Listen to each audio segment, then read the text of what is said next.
ओम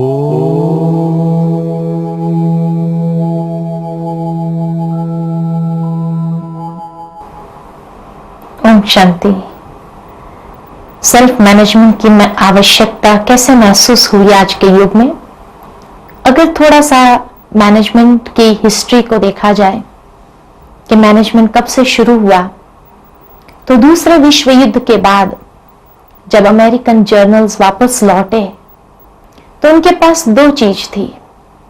एक तो युद्ध से काफी पैसे कमा करके आए थे और दूसरा उनके पास एजुकेशन था कि जो एजुकेशन अमेरिका में उस समय बहुत कम लोगों को प्राप्त हो पाता था और उनको मालूम था कि अभी विश्व युद्ध के बाद दूसरा कोई विश्व युद्ध होने वाला नहीं है, इसीलिए क्या किया जाए। तो जो पैसा था उनके पास वो उन्होंने बिजनेस में इन्वेस्ट किया और इन्वेस्ट करने के बाद इंडस्ट्रीज शुरू किया और वहां जो मैनेजमेंट सिस्टम अपनाई वो मिलिट्री स्टाइल कि जो कमांड्स एंड कंट्रोल्स एक के हाथ में और वो जैसे कहे वैसे बॉटम लेवल तक हर एक को उन कमांड्स को फॉलो करना है। जैसे मिलिट्री में होता है, कमांडर जैसे कमांड करे वैसे सबको चलना होता है। और इसी प्रकार जो लोगों को एम्प्लॉय किया वो लोगों से यही कहा कि आप अपने हाथों को लेकर के आइए काम करने के लिए, come with your hands but we shall use our heads. आपको दिमाग चलाने की आवश्यकता नहीं है, दिमाग हम चलाएंगे क्योंकि हम पढ़े लिखे हैं और इसीलिए जैसा हम कहे वैसा आपको करना होगा। और इस प्रकार से अमेरिकन मैनेजमेंट शुरू हुआ, जहां देखिए इस मैनेजमेंट सिस्टम में तो स्टेबिलिटी बहुत अच्छी थी क्योंकि एक व्यक्ति के हाथ में सारा कंट्रोल रहता था और स्टेबल ग्रोथ था, ग्रेजुअल ग्रोथ, क्योंकि और कोई इंटरफियरेंस नहीं था।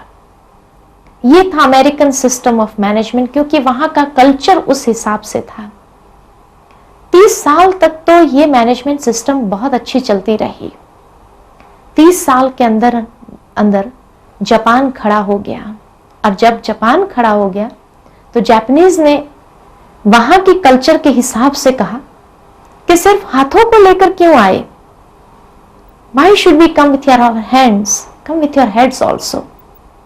और इसलिए वहां के मैनेजमेंट सिस्टम में उन्होंने कहा कि हमें आपका दिमाग की शक्ति भी चाहिए, हमें आपकी क्रिएटिविटी चाहिए, हमें आपके प्रपोजल्स, आपके आइडियाज, आपके सजेशंस चाहिए, क्योंकि वहां का कल्चर उस हिसाब से है सोशल या सोसाइटी कल्चर कि जहां कॉन्शियसनेस वी कॉन्शियसनेस है और अमेरिकन सोसाइटी में आई कॉन्शियसनेस है, इंडिविजुअलिज्म। और इसीलिए जापानीज मैनेजमेंट थोड़े सालों के अंदर ही बहुत आगे बढ़ चुका, हर रीति से एक लीडर बन गया क्योंकि हर एक का दिमाग और हर एक के दिमाग की क्रिएटिविटी, उनके आइडियाज इतने वैल्यूएबल सिद्ध हुए कि जिससे अच्छे से अच्छी चीजों को वो बहुत जल्दी इंप्लीमेंट कर पाए। और इसीलिए total quality management TQM Japanese system के आधार पर बना। तो अमेरिकन मैनेजमेंट में स्टेबल ग्रोथ था, ग्रेजुअल ग्रोथ था। एक गाड़ी को बनाने में उन्हें 18 मास लगते थे अमेरिकन सिस्टम ऑफ मैनेजमेंट में, परंतु जापानीज सिस्टम ऑफ मैनेजमेंट के आधार पर एक गाड़ी को उन्होंने 18 दिन में बना दिया उस समय। इसलिए कहा कि हर चीज इतनी फास्ट होती गई कि जिसके कारण थोड़े समय में बहुत प्रगति जापानीज सिस्टम ऑफ मैनेजमेंट के आधार पर वो लोग कर पाए। तभी organisational world Japanese system of management को अपनाने लगी और सारे वर्ल्ड में लोगों को जापानीज सिस्टम चाहिए थी कि हर बात में Japanese system, total quality management में। लेकिन देखा गया कि 20 साल तक यह सिस्टम भी बहुत अच्छी चलती रही, लेकिन आज 20 साल के बाद they are also facing a problem. और उनका प्रॉब्लम क्या है कि when too many heads get together ego starts clashing. क्योंकि आज जैसे देखा सबसे बड़ा प्रॉब्लम ईगो प्रॉब्लम है। तो इसलिए सबका ईगो टकराने लगा, तो अच्छे से अच्छी मैनेजमेंट सिस्टम फेल होने लगी। इसीलिए the organisational world wants something more than hands and heads. And what do they want? They want the hearts of people. उन्हें लोगों का हृदय चाहिए। आज के मैनेजमेंट गुरुज इसके ऊपर काफी किताबें लिख रहे हैं। How to bring the heart into the business, the soul into the business. कोई भी कार्य करे तो उसमें हृदय को कैसे जोड़े, क्योंकि जब हृदय को जोड़ते हैं वहां क्लैशेस कम हो जाते हैं और एक दूसरे की भावनाओं को समझने लगते हैं। और इसलिए आज की ऑर्गेनाइजेशनल वर्ल्ड ये सिस्टम को ढूंढ रही है कि हार्ट्स को कैसे बिजनेस में कार्य क्षेत्र पर लाया जाए। और हार्ट्स का मतलब क्या है? हार्ट्स का मतलब है सबसे पहला responsibility. Responsibility, how can we make people responsible? आजकल लोगों को जिम्मेदारी संभालने में काफी कष्ट होता है। जहां पर भी जिम्मेदारी की बातें की जाती है वहां पर लोग क्या कहते हैं, हम कार्य कर देंगे, पूरा सहयोग देंगे, लेकिन जिम्मेदार आप किसी और को बनाएंगे तो बहुत अच्छा है। लोग जिम्मेदारी उठाने में डरते हैं, जिम्मेदारी से भागते हैं। How to make people responsible. और आज के कार्य क्षेत्र पर बिना जिम्मेदारी से कोई भी कार्य सफल नहीं होता है। तो hearts into the business means being responsible. दूसरा, हार्ट्स का मतलब है कमिटमेंट, प्रतिबद्धता। और आज के लोगों को प्रतिबद्ध कैसे बनाए? How to make people committed. जहां भी कमिटमेंट की बात आती है वहां क्या कहेंगे, हम कार्य कर देंगे, हमें कोई एतराज नहीं है, सब कुछ करेंगे, हम पूरी कोशिश करेंगे, परंतु हम कमिट नहीं करते हैं कि इतने दिन में ही यह कार्य हो जाएगा।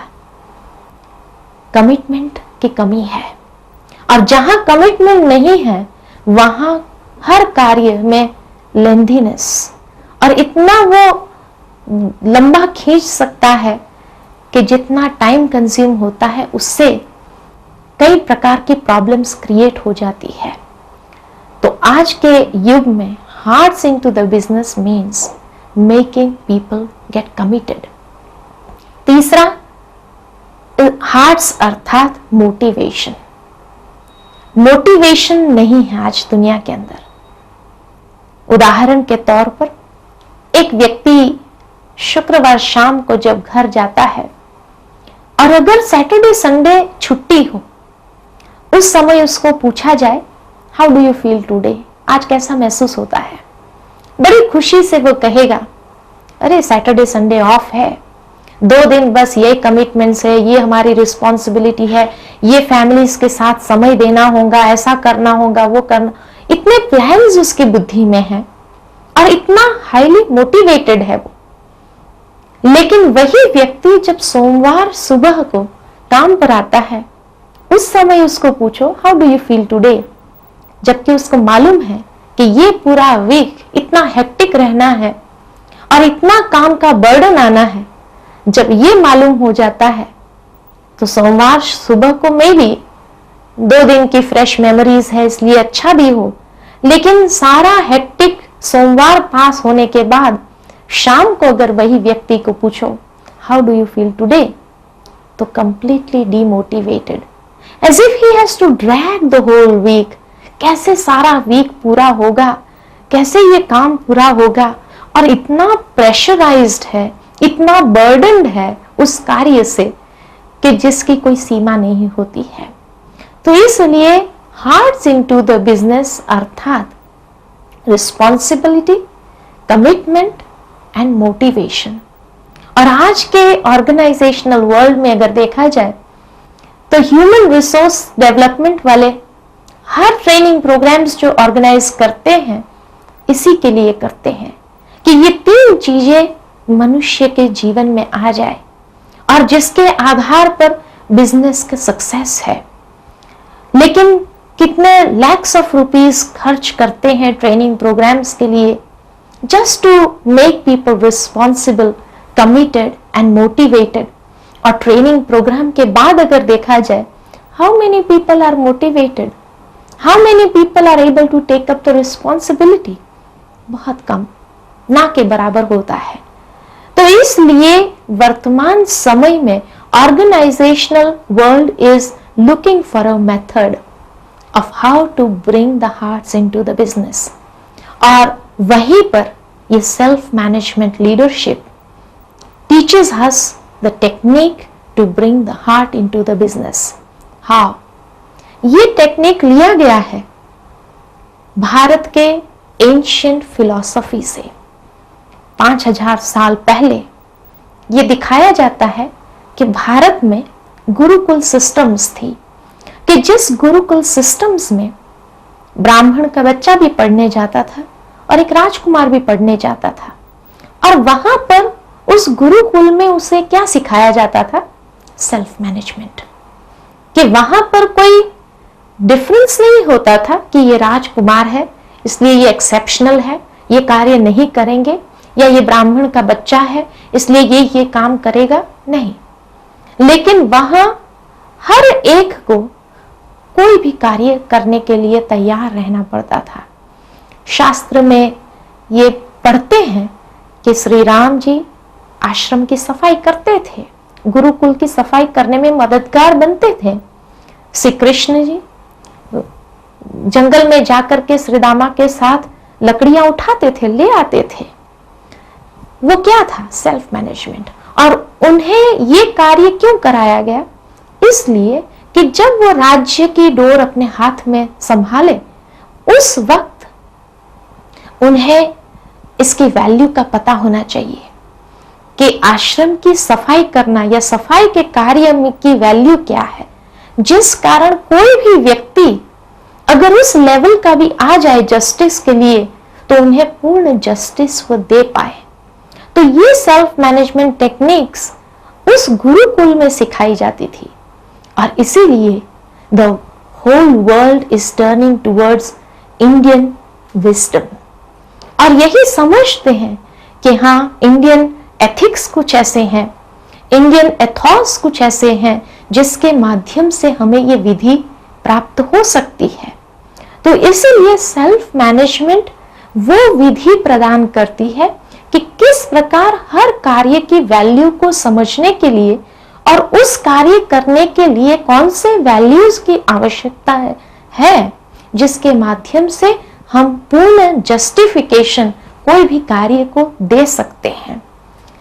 तो ये सेल्फ मैनेजमेंट उस भारत का एंशिएंट कल्चर से लिया गया है। और तभी एक प्रेडिक्शन याद आती है कि जब कहा जाता है कि one day India will be the guiding light for the whole world. और यह सत्य है कि एक दिन आएगा कि जब भारत मैनेजमेंट एंड एडमिनिस्ट्रेशन के फील्ड में भी guiding light for the whole world बन जाएगा, क्योंकि उसके पास सबसे बड़ा खजाना है तो विजडम का खजाना है, और ये विजडम का खजाना सारे विश्व को लाइट दे सकता है। तभी हम देखते हैं कि वेस्टर्न कंट्रीज के अंदर जो ऑर्गेनाइजेशंस कोलैप्स होती जा रही है वो किस ओर आ रहे हैं? ईस्टर्न वर्ल्ड की ओर आकर के ईस्टर्न वर्ल्ड में वो ऑर्गेनाइजेशन सेटअप कर रहे हैं, क्योंकि फिर भी ईस्टर्न वर्ल्ड के पास वो कल्चर है जिसके माध्यम से वो कुछ डायरेक्शन दे सकते हैं। उसके पास वो कंपस है जिससे ये ऑर्गेनाइजेशनल वर्ल्ड को एक डायरेक्शन मिल सकती है। और इसीलिए जापानीज लोगों ने भी जब ये ईगो क्लैश शुरू हुआ तो एक ही चीज उस विजडम से अपनाई जिसके माध्यम से कुछ हद तक वो अपने आप को संभाल पाए, और वो थी मेडिटेशन। कि जिस मेडिटेशन के माध्यम से माइंड को रिलैक्स कर सकते हैं और रिलैक्सेशन को अपना करके वो दुनिया को इस विधि का पता बता सकते हैं कि कैसे माइंड जब हाइपरटेंस्ड हो जाता है तो उस समय उसको चार्जिंग की आवश्यकता रहती है, और ये मेडिटेशन टेक्निक चार्ज करने में हमें हेल्प करती है।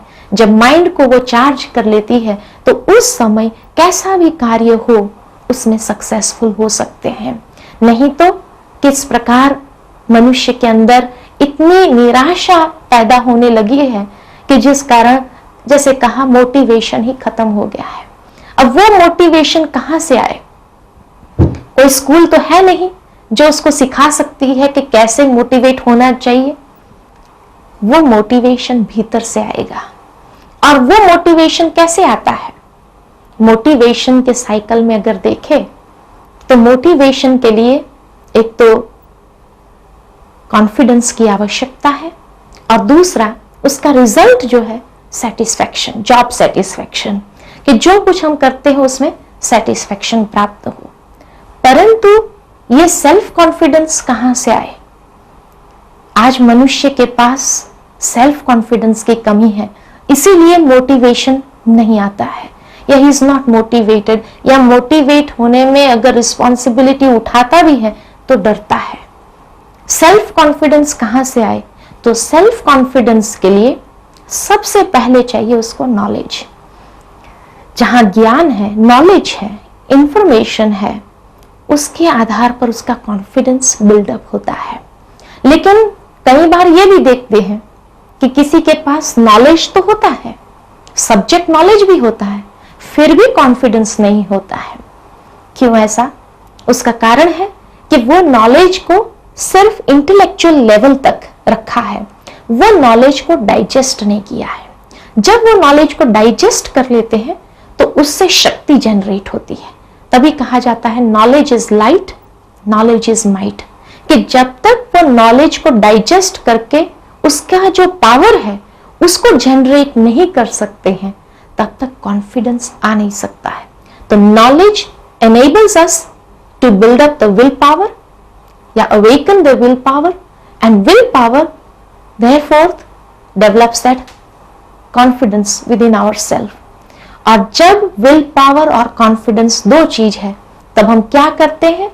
हम इनिशिएटिव लेते हैं, रिस्पॉन्सिबिलिटी उठाने के लिए एक इनिशिएटिव लेते हैं और उस इनिशिएटिव लेने से कोई भी कार्य में एक चेंज ले आ सकते हैं, परिवर्तन ले आ सकते हैं समय के आधार पर। और वो परिवर्तन से धीरे धीरे कुछ अनुभव प्राप्त होते हैं, वो अनुभव से हम उस चेंज को मास्टर कर सकते हैं। मास्टर करने के बाद वो मास्टरी जैसे ही आ जाती है, उस मास्टरी से फिर सेटिस्फैक्शन हमारे भीतर आ जाता है। तो वो सेटिस्फैक्शन नए अनुभव प्रदान करते हैं जिससे हमारे नॉलेज में इंक्रीज होता है, डेवलपमेंट होता है, कि वो नॉलेज स्टैग्नेंट, बुकिश या लिमिटेड नहीं, लेकिन वो अनुभव के माध्यम से हमारा बुद्धि का विकास, और बुद्धि के विकास में भी ज्ञान का और अनुभव बढ़ जाता है। इस प्रकार से ये साइकिल कांस्टेंट चलता रहता है, जिसको कहते ही है व्हील ऑफ मोटिवेशन। और ये व्हील ऑफ मोटिवेशन सेल्फ से शुरू होता है, और जहां वो सेल्फ से शुरू हुआ तो कांस्टेंट चलता रहता है। उससे कभी भी मोटिवेशन कम नहीं होता है, निराशा नहीं आती है, लेकिन आशावादी बनकर के वो प्रगति के पथ पर आगे से आगे बढ़ता जाता है। इस प्रकार से अनेक क्वालिटीज को हमें खुद डेवलप करनी है, भीतर से ले आना है, और उसके माध्यम से चेंज आरंभ कर सकते हैं। और वो चेंज सुपरफिशियल नहीं रहेगा, क्योंकि अक्सर करके देखा जाता है कि कोई भी चेंज को जब हम लाने की कोशिश करते हैं तो बाह्य रूप से तो चेंज बहुत जल्दी आ जाता है, परिवर्तन को हम बहुत जल्दी ले आते हैं, बिहेवियर लेवल पर जल्दी चेंज ले आते हैं, जिससे हमारे कर्म में परिवर्तन सहज ले आते हैं। दूसरा परिवर्तन हम एक बौद्धिक स्तर पर भी ले आते हैं, हमारे समझ में परिवर्तन। तीसरा परिवर्तन जो हम ले आते हैं वो है भावनात्मक स्तर पर परिवर्तन, इमोशनल, हमारी फीलिंग्स में परिवर्तन। लेकिन देखा गया है कि कोई भी परिवर्तन जब हम ले आते हैं तो वो परिवर्तन टेम्पररी होता है। कुछ समय के बाद जैसे ही वो प्रेशर रिलीज होता है, वो परिवर्तन वापस जैसे था वैसी स्थिति में चला जाता है। वो परिवर्तन रहता नहीं है, उसको मास्टर नहीं कर सकते हैं। उसका कारण है क्योंकि रूट लेवल से हम वो परिवर्तन आरंभ नहीं करते। वो रूट लेवल कौन सा है? रूट लेवल है कॉन्शियसनेस, मन की स्थिति में परिवर्तन। और मन की स्थिति में परिवर्तन तभी ला सकते जब विचारधारा में परिवर्तन आने लगता है, जब विचारों में क्रिएटिविटी आने लगती है। और वो नवीनता जितनी विचारों में बनी रहती है उतनी हमारी कॉन्शियसनेस में परिवर्तन आता। और कॉन्शियसनेस में परिवर्तन आने से ये तीनों स्तर पर, भावनात्मक, बौद्धिक और व्यवहारिक स्तर पर, वो परिवर्तन को हम कायम कर सकते हैं। नहीं तो वो परिवर्तन सदा काल के लिए नहीं, टेम्पररी समय के लिए रहता है और उसके बाद जैसे थे वैसे ही स्थिति में हम पहुंच जाते हैं। परिवर्तन आज के युग की आवश्यकता है और वो परिवर्तन सिर्फ सुपरफिशियल लेवल तक नहीं, लेकिन एक भीतरी परिवर्तन, अंडरस्टैंडिंग में भी परिवर्तन तभी हमारे जीवन में आता है। जैसे वो दृष्टांत याद आता है कि समुद्री यात्रा में एक बार एक बैटल फ्लीट जा रही थी, अचानक तूफान आया और उस तूफान में कई जहाज अपने नॉर्मल रूट से हट करके दूसरी दिशा में चले गए। एक बैटल फ्लीट भी दूसरे रास्ते पर दूसरे कोर्स में चली गई। जब तूफान शांत हुआ, रात्रि का समय हो चुका था और उस समय कैप्टन ने अपने एक ऑफिसर को कहा कि जरा डेक पर जाकर देखो कौन सी दिशा में हम पहुंच गए हैं और डेस्टिनेशन हमारा ये है, उस हिसाब से आप दिशा फिक्स कर दो। ऑफिसर इतना एंथुसियास्टिक था, वो तुरंत ऊपर चला गया और उसने दिशा को देखते हुए दिशा को सेट किया, जहाज को भी उस दिशा में सेट किया। फिर उसने दूरबीन उठा करके चारों ओर देखना आरंभ किया। जब चारों ओर देखना शुरू किया तो जिस दिशा पर उसने अपने जहाज को रखा था, दूर उसे एक लाइट नजर आई और जैसे ही वो लाइट को देखा वो एकदम घबरा गया कि जरूर कोई डेंजर है, ये लाइट फ्लिकरिंग है तो डेंजर का इशारा दे रही है। तुरंत वो नीचे आया और अपने कैप्टन को सुनाया कि दूर जहाज के जो सेटिंग की है जिस रूट पर, उस रूट पर मुझे एक लाइट नजर आ रही है और डेंजर का इशारा मिल रहा है, तो क्या करें? कैप्टन ने कहा उसको मैसेज दे दो। जैसे ही मैसेज दिया, वापस मैसेज आया कि आप कृपा करके अपने जहाज के दिशा को बदली करो 20 डिग्री। कैप्टन को बड़ा गुस्सा आया जब उसने फिर से मैसेज दिया कि प्लीज ये बैटल फ्लीट है और इसीलिए मैं कैप्टन फलाना फलाना बोल रहा हूं, आप अपने जहाज को हटा दीजिए 20 डिग्री। सामने से फिर से जवाब आया, कृपा करके आप अपने जहाज को हटा दीजिए। तीसरी बार जब कैप्टन ने कहा ये बैटल शिप है, ये नहीं हट सकता है, तब सामने से जवाब आया कि मैं भी एक लाइट हाउस हूं, मैं कैसे हट सकता हूं। कहने का भावार्थ, जब कैप्टन की समझ में यह आया कि लाइट हाउस से नहीं हट सकता है, तब उसने अपने जहाज की दिशा परिवर्तन कर दी।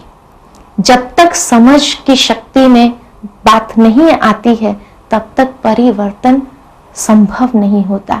इसलिए विचारधारा में परिवर्तन लाना है, तभी भी हम जितना समझते हुए परिवर्तन को अपनाएंगे तो वो परिवर्तन सदाकाल के लिए रह सकता है।